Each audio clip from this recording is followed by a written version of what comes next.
नमस्कार बादशाह, तुमचं स्वागत आहे राजमात्रीच्या मिनी ब्लॉगमध्ये। आज भाई सुट्टी होती, सुट्टीचा काहीतरी फायदा करायचा होता म्हणून गेलो खिडकाली शर्तीना।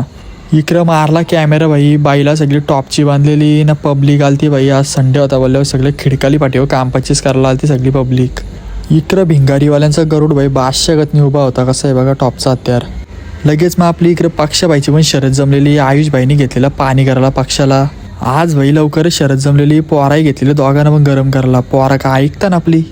इकडं भाई अर्ध्या तासात नाही एकदाशी कसा टोल नाका सुटला ना, 20-30 गाड्या निघल्या खालती जायला। आज खालती लई गर्दी होईल वाटतं। मग अक्षयनं फक्त तो उंबारलीवाल्यांची शार्दूलची जमलेली गाडी, मग तो पण निघलेला भाई खालती शर्तीसाठी सज्ज होता। लय डेंजर भूक लागलेली, मग घेतलेली काकडी खायला। मग काकडी खाता खाता शर्ती बघायला लागलो भाई। शर्ती बघायची मजाच वेगळी होती। इकडनं डावे साईडनं निघलेला पडगेकरांचा महबूब, त्याची पण शरद जमलेली, तो पण शर्तीसाठी सज्ज होता।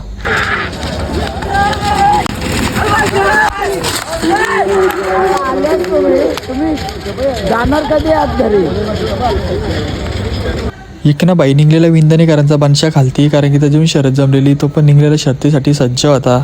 मग अक्षण भाई एवन जोडी निघलेली खालती, शंभू आणि नागझरीवाल्यांचा बाल्या भाई दोघं पण शर्तीसाठी सज्ज होतं। इकुर्शी भाई उंबारलीवाल्यांचा वजीर आणि कोली कुपरवाल्यांचा वजीर पण निघलेला खालती जायला। मोठी गाडी होती, बिनजोडची शरद बघायला भेटायला आपल्याला अड्ड्यान। इकडं भाई बघतो तर आपल्या समोरच होता देवरुंगवाल्यांचा लक्ष, तो पण शर्तीसाठी सज्ज होता। इकडं भाई सुंदरने आज लवकरच काम करलेला बादशाहगतनी उभा राहिलेला।